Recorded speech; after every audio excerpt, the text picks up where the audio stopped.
नमस्कार दोस्तों, स्वागत है आप सभी का आपके अपने चैनल के एसएल कमलेश सैनी लेक्चर्स पर। उम्मीद करता हूं कि आप सभी खुश होंगे, स्वस्थ होंगे, मस्त होंगे और अच्छे से पढ़ रहे होंगे। साथियों, एजुकेशनल साइकोलॉजी की जो सीरीज चल रही है उसका दूसरा एपिसोड है साथियों। तो ये वीडियो लेक्चर से एजुकेशनल साइकोलॉजी से संबंधित जो व्यक्तित्व पर्सनैलिटी टॉपिक चल रहा था उसका पार्ट 2 है। तो साथियों, इसे अधिक से अधिक शेयर कीजिए अपने दोस्तों में।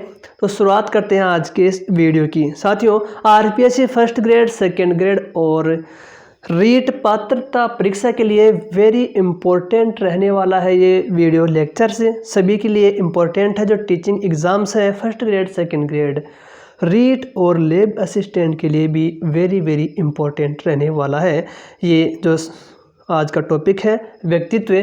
आज हम अध्ययन करेंगे व्यक्तित्व के प्रकार, टाइप्स ऑफ पर्सनैलिटी। हिप्पोक्रेटस के अनुसार शारीरिक द्रव्य के आधार पर इन्होंने व्यक्तित्व के प्रकार बताए हैं। इनकी कृति कह सकते हैं, इनकी जो बुक है nature of man, very important. Hippocrates महोदय ने बुक लिखी नेचर ऑफ मैन। इसमें व्यक्तित्व के प्रकार बताए जो शारीरिक द्रव्य के आधार पर इन्होंने वर्गीकरण किया। 400 ईसा पूर्व में सबसे पहले व्यक्तित्व का वर्गीकरण इन्होंने किया था। कह सकते हैं कि व्यक्तित्व का वर्गीकरण सबसे पहले करने वाले विद्वान थे हिप्पोक्रेटस। इन्होंने व्यक्तित्व का पहला प्रकार बताया कफ प्रवृत्ति के आधार पर। मंद व निष्क्रिय व्यक्तित्व, भाव शून्य, संवेगात्मक रूप से कमजोर परंतु शारीरिक रूप से शक्तिशील। नंबर 2 पर है काले पित्त वाले, उदासीन, निराशावादी, मंदित। पीले कफ पित्त वाले, क्रोधी स्वभाव वाले इसके अंतर्गत आते हैं। रक्त पित्त वाले, प्रसन्नचित्त रहने वाले, आशावादी व्यक्तित्व। तो साथियों, हिप्पोक्रेटस महोदय ने शारीरिक द्रव्य के आधार पर व्यक्तित्व को 4 भागों में बांटा है। कफ प्रवृत्ति वाले, काले पित्त वाले, पीले पित्त वाले, रक्त पित्त वाले। भारतीय वैदिक दृष्टिकोण से व्यक्तित्व के प्रकार 3 हैं, जिनमें पहला है सात्विक या सतोगुणी या सफ़ेद। ये धार्मिक प्रवृत्ति अर्थात ईश्वर में विश्वास करने वाले होते हैं। नंबर 2 राजसी, रजोगुणी या लाल। ये व्यक्ति कर्म में विश्वास, महत्वाकांक्षी प्रवृत्ति वाले तथा सत्ता प्राप्ति की इच्छा रखने वाले व्यक्ति होते हैं। नंबर 3 तामसी या तमोगुणी या काला जिसे कहा जाता है। यह व्यक्ति सुख प्राप्ति में विश्वास रखते हैं। यह आलस्य की प्रवृत्ति वाले होते हैं, मतलब आलसी होते हैं। यह भारतीय वैदिक दृष्टिकोण के अनुसार व्यक्तित्व के प्रकार। नेक्स्ट हम देखते हैं साथियों, शारीरिक दृष्टिकोण के अनुसार पाश्चात्य दृष्टिकोण के आधार पर व्यक्तित्व के प्रकार, जिसमें है जर्मन मनोचिकित्सक क्रेस्मर के अनुसार। जो क्रेस्मर महोदय हैं जर्मनी के मनोचिकित्सक हैं, इन्होंने एक पुस्तक लिखी फिजिक एंड कैरेक्टर्स 1925 में जो पुस्तक लिखी उसमें व्यक्तित्व के 4 प्रकार इन्होंने बताए हैं। सुडोलकाय, नंबर 1 है सुडोलकाय, एथलेटिक या खिलाड़ी काय जिसे कहा जाता है। ऐसा व्यक्ति न तो अधिक लंबा, न अधिक छोटा, न अधिक पतला, न अधिक मोटा होता है। इनका शरीर सशक्त अस्थिपंजर, बलवान मांसपेशियां, चौड़ा सीना तथा संतुलित शरीर होता है। इनका स्वयं के क्रोध पर नियंत्रण भी होता है और यह सामाजिक प्रवृत्ति के होते हैं। यह न तो चंचल होते हैं न ही ज़्यादा उदासीन होते हैं। अतः ऐसे व्यक्ति बदलती हुई परिस्थिति के साथ आसानी से स्वयं को बदल लेते हैं, अर्थात यह समायोजित हो जाते हैं। यह आत्मविश्वासी होते हैं, इसी कारण इन्हें सामाजिक प्रतिष्ठा काफ़ी मिलती है। नंबर 1 है सुडोलकाय जिसे एथलेटिक या खिलाड़ी काय कहा जाता है। नंबर 2 लंबा काय, कृषकाय, सिजोआड, एस्थेनिक इसकी विशेषता क्या है? शक्तिहीन, जो लंबाकाय, कृशकाय, सिजोइड या एस्थेनिक होते हैं व्यक्तित्व के दूसरा प्रकार है। इसकी विशेषता है शक्तिहीन या दुबलाकाय या कमजोर और चिड़चिड़े स्वभाव वाले होते हैं। कल्पनावादी, निराशावादी, चिंतित रहने वाले, मनोविदालिता रोगी की संभावना, शर्मीले, एकांत प्रिय, सामाजिक रूप से असमायोजित होते हैं। नंबर 3 गोलकाय, साइक्लॉयड, स्थूलकाय, पिकनिक। इसकी विशेषता है छोटा कद, नाटे, मोटे, चर्बी युक्त शरीर इनका होता है, गोल आकार के, मिलनसार होते हैं। ये हंसी मजाक करने वाले तथा घूमने फिरने वाले होते हैं, खाने पीने के शौकीन होते हैं, आराम प्रिय होते हैं, वर्तमान में जीने वाले होते हैं। ये इसकी विशेषताएं हैं। इनकी गर्दन छोटी एवं मोटी होती है। इनको गुस्सा नहीं आता है, उत्साह विषाद होने की संभावना। नंबर 4 है व्यक्तित्व का विशालकाय, डिस्प्लास्टिक, ओसप्लास्टिक, मिश्रित डिस्प्लास्टिक जिसे कहा जाता है।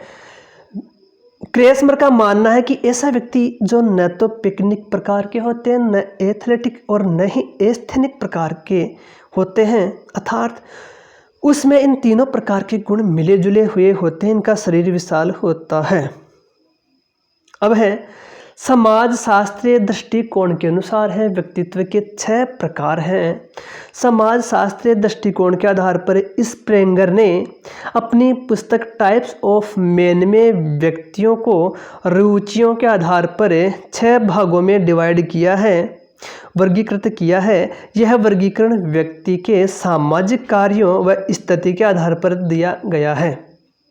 नंबर 1 है सैद्धांतिक व्यक्तित्व, सिद्धांतवादी व्यक्ति, जैसे कवि, लेखक, साहित्यकार, पत्रकार, दार्शनिक इसके अंतर्गत आते हैं। नंबर 2 है आर्थिक व्यक्तित्व, जैसे दुकानदार है, व्यापारी है, उद्योगपति है। नंबर 3 सामाजिक व्यक्तित्व, जैसे समाजसेवी, शिक्षक इसके अंतर्गत आते हैं। धार्मिक व्यक्तित्व, जैसे रहस्यवादी व आध्यात्मिक प्रवृत्ति वाले लोग, जैसे साधु, पंडित, संत, महात्मा। राजनीतिक व्यक्तित्व, प्रभुत्ववादी व सत्ता लोलुप वाले व्यक्ति, जैसे नेता, प्रशासनिक कार्य करने वाले लोग। नंबर 6 है सौंदर्यात्मक या कलात्मक व्यक्तित्व, सौंदर्य प्रेमी व्यक्ति, जैसे चित्रकार, कलाकार, प्रकृति प्रेमी इसके अंतर्गत आते हैं। मनोवैज्ञानिक दृष्टिकोण के आधार पर जुंग ने 2 प्रकार बताए हैं। जुंग ने मनोवैज्ञानिक दृष्टिकोण के आधार पर व्यक्तित्व के 2 प्रकार बताए। वेरी इंपॉर्टेंट, एग्जाम में बहुत बार पूछा गया क्वेश्चन कि मनोवैज्ञानिक दृष्टिकोण के आधार पर व्यक्तित्व के प्रकार 2 होते हैं। जुंग महोदय ने 2 प्रकार बताए हैं। पुस्तक का नाम है साइकोलॉजिकल टाइप पुस्तक का नाम है। यह प्रकार युंग के अलावा आइजेंक व गिलफोर्ड ने भी बताया है। गिलफोर्ड महोदय ने, आइजेंक महोदय ने, युंग महोदय ने ये 2 प्रकार बताए हैं। अंतर्मुखी इंट्रोवर्ट्स, बहिर्मुखी एक्सट्रोवर्ट्स। अंतर्मुखी सरल स्वभाव, आत्मपरक दृष्टिकोण, सब्जेक्टिव होते हैं ये। बहिर्मुखी वस्तु परक दृष्टिकोण होता है इनका, ऑब्जेक्टिव। अंतर्मुखी आत्म केंद्रित होते हैं, सेल्फ सेंट्रेड। बहिर्मुखी लोक केंद्रित होते हैं। अंतर्मुखी मितभाषी, स्वार्थी स्वभाव वाले होते हैं। बहिर्मुखी वाचाल होते हैं। सामाजिकता का अभाव होता है अंतर्मुखियों में। बहिर्मुखी अत्यंत सामाजिक होते हैं। अंतर्मुखी सामाजिकता का अभाव होता है। मनोविनोद का अभाव, हंसी मजाक का इनमें अभाव पाया जाता है। ये अत्यंत सामाजिक होते हैं बहिर्मुखी, और इनमें है मनोविनोदी का गुण पाया जाता है, हंसी मजाक का गुण पाया जाता है। अंतर्मुखी दोस्तों का अभाव पाया जाता है। बहिर्मुखी मित्रों की संख्या बहुत ज़्यादा होती है। अंतर्मुखी की विशेषता है कि मानसिक शक्तियों का विकास विशेष रूप से होता है। बहिर्मुखी मानसिक शक्तियों का विकास सामान्य रूप से होता है। अंतर्मुखी आदर्शवादी होते हैं, बहिर्मुखी यथार्थवादी होते हैं। उत्तम लेखन की क्षमता होती है अंतर्मुखियों में, बहिर्मुखियों में उत्तम भाषण की क्षमता होती है। निर्णय क्षमता कमजोर होती है अंतर्मुखी व्यक्तियों में, बहिर्मुखी व्यक्तियों में निर्णय क्षमता उत्तम होती है। अंतर्मुखी आज्ञापालक व्यवहार रखते हैं, बहिर्मुखी प्रभुत्वपूर्ण व्यवहार रखते हैं। अंतर्मुखी चिंतायुक्त होते हैं, बहिर्मुखी चिंता मुक्त होते हैं। अंतर्मुखियों में नेतृत्व का अभाव पाया जाता है, बहिर्मुखी में नेतृत्व गुण उत्तम होता है। अंतर्मुखी समायोजन में कमजोर होते हैं और बहिर्मुखी समायोजन में उत्तम होते हैं। अंतर्मुखी एकांतवासी शर्मीले स्वभाव के होते हैं और बहिर्मुखी स्पष्टवादी होते हैं। अंतर्मुखी आध्यात्मिक तथा साहित्यिक विषयों में रुचि रखते हैं, बहिर्मुखी सामाजिक व राजनीतिक विषयों में रुचि रखते हैं, जैसे लेखक, विचारक, दार्शनिक, वैज्ञानिक आदि, जैसे राजनेता, शिक्षक, सामाजिक कार्यकर्ता आदि। उभयमुखी व्यक्तित्व एम्बिवर्ट से अंतर्मुखी व बहिर्मुखी का मिश्रण अथवा मध्यमुखी जिसे कहा जाता है। आइजेंक का वर्गीकरण वेरी इंपॉर्टेंट है साथियों। बहिर्मुखी, अंतर्मुखी, साइकोटिसिज्म, समाज विरोधी, आइजेंक ने वर्गीकरण दिया है। इसमें 3 प्रकार हैं, जिसमें 4 प्रकार हैं: बहिर्मुखी, अंतर्मुखी, साइकोटिसिज्म, न्यूरोटिसिज्म। बहिर्मुखी, अंतर्मुखी, साइकोटिसिज्म, समाज विरोधी, ऐसा व्यक्ति जो समाज के नियमों कानूनों को हर समय गलत मानता है। न्यूरोटिसिज्म, स्वयं विरोधी, ऐसा व्यक्ति जो हर समय हर घटना में स्वयं को जिम्मेदार मानता है। सेल्डन के अनुसार व्यक्तित्व के प्रकार, सिद्धांत का नाम सोमोटाइप, 3 प्रकार 1940 में दिए, वेरी इंपॉर्टेंट एग्जाम की दृष्टि से। लंबाकृति, सेरोटोनिया, एक्टोमॉर्फी, कमजोर एवं शक्तिहीन, लंबे दुबले पतले शरीर तथा अविकसित सीने वाले। एकांतवासी, संकोची, लज्जाशील, नींद की समस्या, असामाजिक, चिड़चिड़ा स्वभाव, निराशावादी। इस प्रकार के व्यक्ति के स्वभाव को सेल्डन ने सेरिब्रोटानिया कहा है। क्रेसमर के एस्थेनिक जैसे होते हैं, एक साथ। नंबर 2 आयताकृति सोमेटोनिया, मेसोमॉर्फिक 2-7-1, शारीरिक रूप से संतुलित, अच्छा स्वास्थ्य, फुर्तीला बदन, साहसी, निडर, फुर्तीले, आशावादी तथा कर्मठ, बहादुर, आक्रामक। इस प्रकार के व्यक्ति के स्वभाव को सेल्डन ने सोमेटोटोनिया कहा है। क्रेसमर के एथलेटिक जैसे होते हैं। नंबर 3 है गोलाकृति एंडोमॉर्फिक, मिसरोटेनिया 7-3-1, शक्तिहीन, मोटे तथा कोमल शरीर वाले, सामाजिक और स्नेहशील। सेल्डन ने इसे बिसरोटेनिया कहा है। नोट, इन्होंने एक साथ की श्रेणियों में व्यक्तित्व को विभाजित किया। सबसे संतुलित व्यक्तित्व का श्रेणी क्रम है 4-4-4, वेरी इंपॉर्टेंट एग्जाम में पूछा जा सकता है। नेक्स्ट साथियों, बुद्धि के आधार पर व्यक्तित्व का विभाजन टर्मन ने किया। कल्पना शक्ति के आधार पर थॉर्नडाइक ने किया। आधुनिक दृष्टिकोण के अनुसार 3 प्रकार होते हैं व्यक्तित्व के। भावुक व्यक्तित्व, मैन ऑफ फीलिंग, दिमाग से ज़्यादा दिल की बातें सुनते हैं।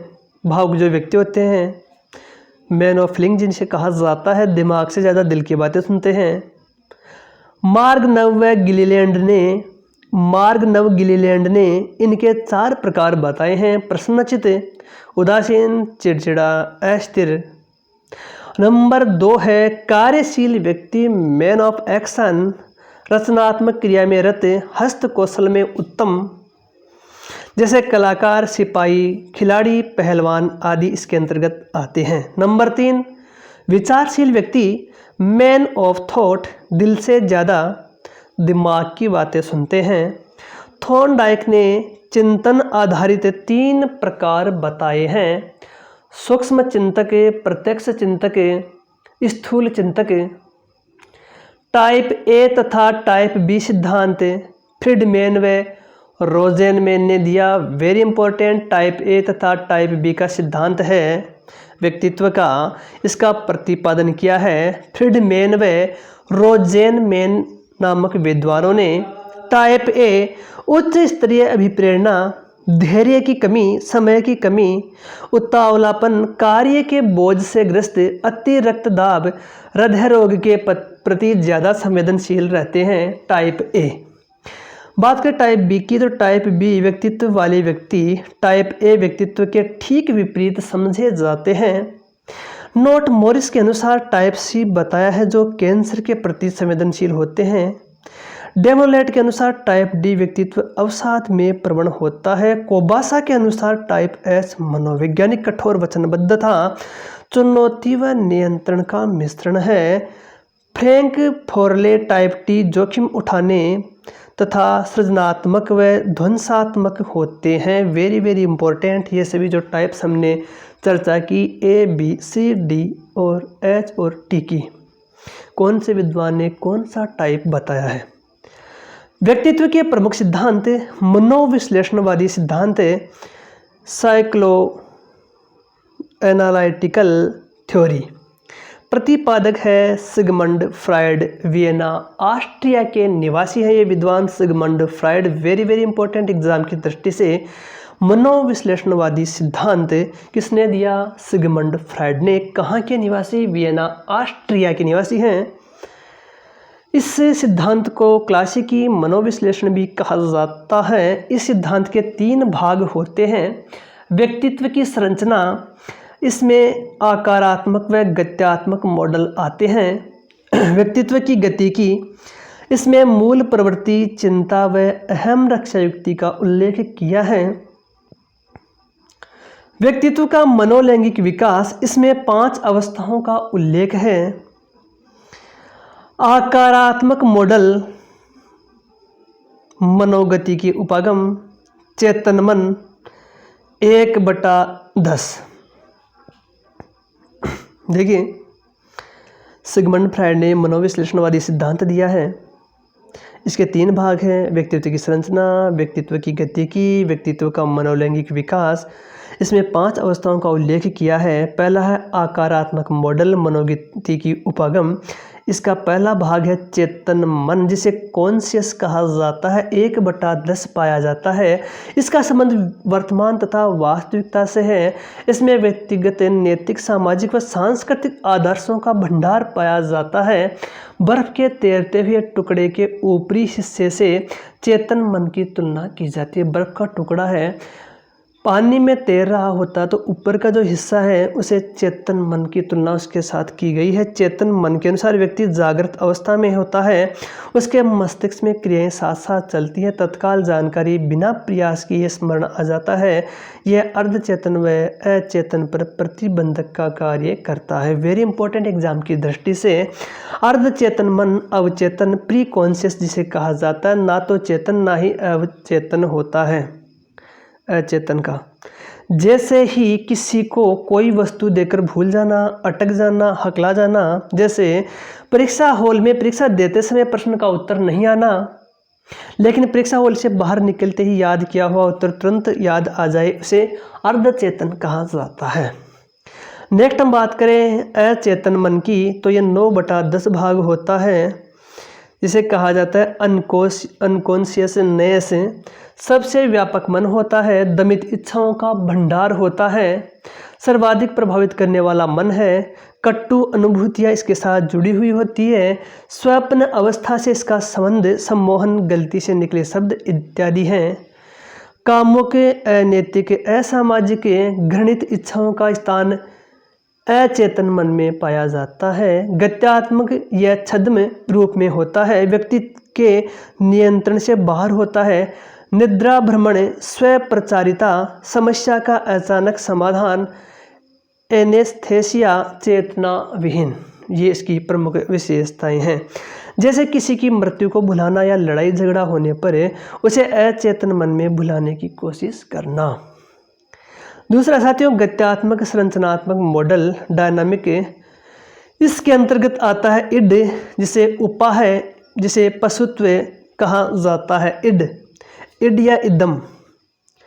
जब एक व्यक्ति की शारीरिक इच्छाएं उसके मानसिक स्तर के साथ नियंत्रित नहीं हो पाती हैं तो इस विशिष्ट स्थिति को इड कहा जाता है। जब एक व्यक्ति की शारीरिक इच्छाएं उसके मानसिक स्तर के साथ नियंत्रित नहीं हो पाती है तो इस विशिष्ट स्थिति को इड कहते हैं। विशेषताएं, यह जन्मजात होता है, यह बचपन में अधिक होता है, यह शारीरिक होता है। इड की हम बात कर रहे हैं। यह अचेतन मन का स्वामी होता है।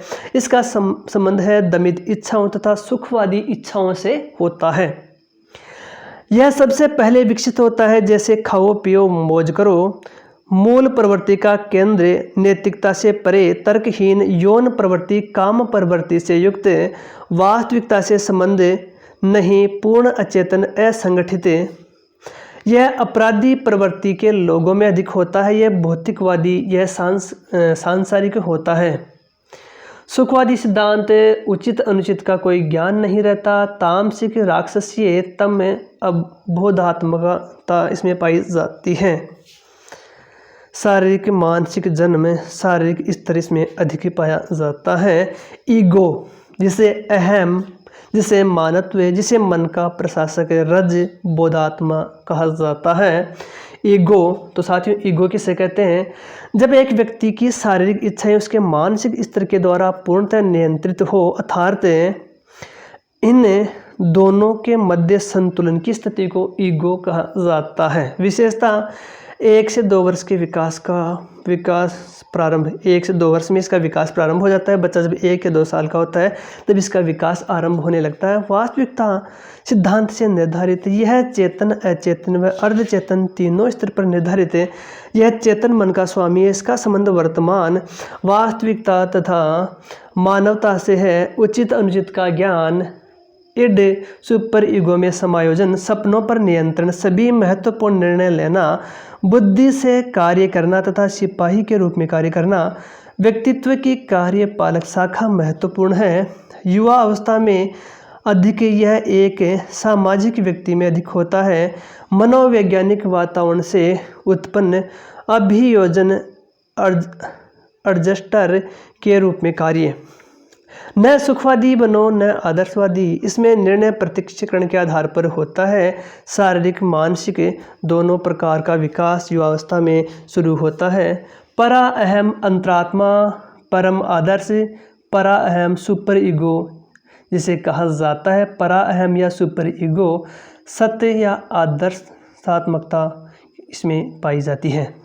जब एक व्यक्ति की शारीरिक इच्छाएं उसके मानसिक स्तर के द्वारा पूर्णतः नियंत्रित हो, अर्थात उसका मानसिक स्तर इतना ज़्यादा हो कि उसकी शारीरिक इच्छाओं का दमन करता हो, तो इस विशिष्ट स्थिति को सुपर ईगो कहा जाता है।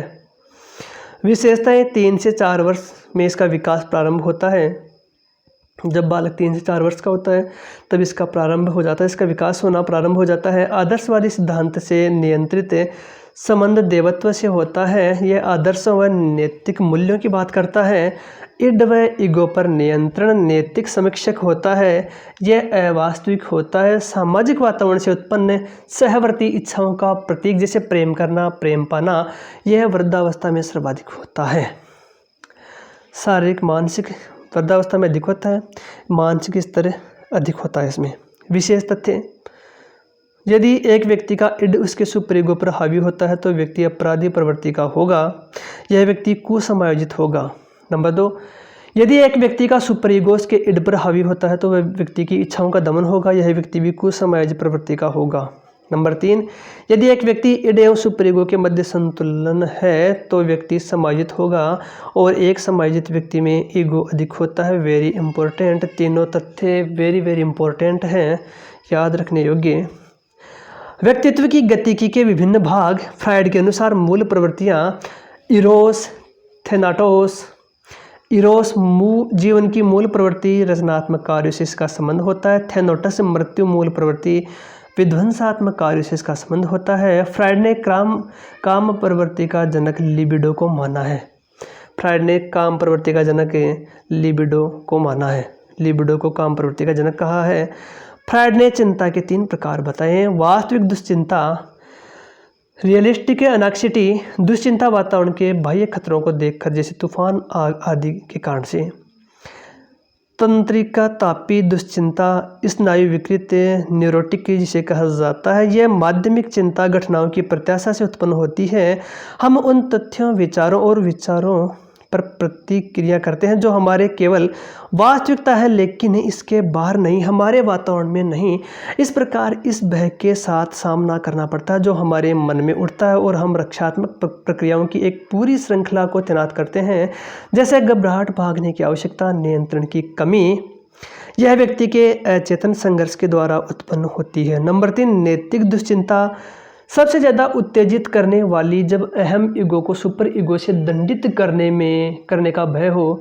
व्यक्ति के अनैतिक इच्छा की अभिव्यक्ति के संभावित दुष्परिणामों या कठोर दंड की संभावना से नैतिक चिंता उत्पन्न होती है। फ्रायड महोदय का मनोलैंगिक सिद्धांत, फ्रायड का मनोलैंगिक सिद्धांत, इसकी 5 अवस्थाएं हैं, वेरी इंपॉर्टेंट। पहला है मुख्य अवस्था, वेरी वेरी इंपॉर्टेंट एग्जाम की दृष्टि से। फ्रायड का मनोलैंगिक सिद्धांत, इसकी 5 अवस्थाएं होती हैं। पहला अवस्था है मुख्य अवस्था, 0 से 1 वर्ष की एज में शुरू हो जाता है। इसे ओरल स्टेज कहा जाता है। जब बच्चा जन्म से लेकर के 1 वर्ष का होता है तो यह मुख्य अवस्था होती है। इसमें बालक मुख के माध्यम से क्रियाएं करता है, जैसे अंगूठा चूसना, दांतों से काटना। इसके कम होने पर मुखवर्ती निष्क्रिय व्यक्तित्व तथा अधिक होने पर अनुवर्ती आक्रामक व्यक्तित्व हो जाता है। नंबर 1 है मुखवर्ती चूषण, 0 से 6 माह का जो बालक होता है वह स्तनपान करता है। अंगूठा चूसना, यह क्रिया इसमें पाई जाती है। यह आत्म कामुकता की अवस्था होती है। नंबर 2 है इसमें मुखवर्ती दंशवरान अवस्था, 7 से 12 माह का बालक होता है, उसमें यह प्रवृत्ति पाई जाती है, दांतों से काटना। तो पहली है इसमें अवस्था है वह मुख्य अवस्था। दूसरी अवस्था है गुदावस्था, 2 से 3 वर्ष का जब बालक होता है उसे कहते हैं अनाल स्टेज, गुदावस्था। बालक मलमूत्र विसर्जन संबंधी क्रियाओं में आनंद लेता है। इनके ज़्यादा या कम होने पर बालक का व्यक्तित्व आक्रामक व धारणात्मक व्यक्तित्व बन जाता है। नंबर 3 पर है लिंग प्रधान अवस्था, 3-4 वर्ष से लेकर के 5 वर्ष तक की अवस्था पाई जाती है, जिसे फैलिक स्टेज कहा जाता है। बालक के यौन सुख का केंद्र बिंदु अब उसके यौनांगों में स्थानांतरित हो जाता है। बालक बालिकाएं अपने यौनांगों में अंतर पहचानने लगते हैं। ओडिपस मातृ मनोग्रंथि, ओडिपस क्या है? मातृ मनोग्रंथि, ये लड़कों में पाई जाती है, माँ के प्रति प्रेम प्रदर्शित करते हैं। इसके कारण से इलेक्ट्रा पितृ ग्रंथि है, लड़कियों में पाई जाती है, जिस कारण से पिता के प्रति प्रेम प्रदर्शित करते हैं। नेक्स्ट साथियों,